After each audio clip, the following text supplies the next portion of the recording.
How to block apps and games from Play Store in single click in 2024. Hello everyone, welcome to this channel. I'm Emily and I'm here to help you out today. So without any delay, let's get started. So first of all, open up the Play Store application and make sure that you're logged into your account. Then tap on your profile at the top right corner of the screen and then select on settings.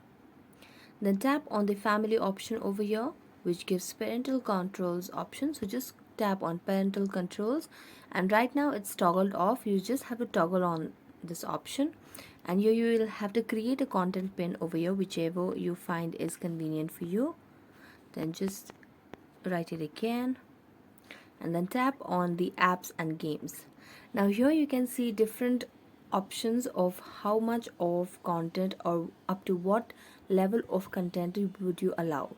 So if you do not want to allow all, you can just tap on deselecting the allowing all option and then select the amount or the rate for 18 plus or for 16 plus, 12 plus, 7 plus or 3 plus.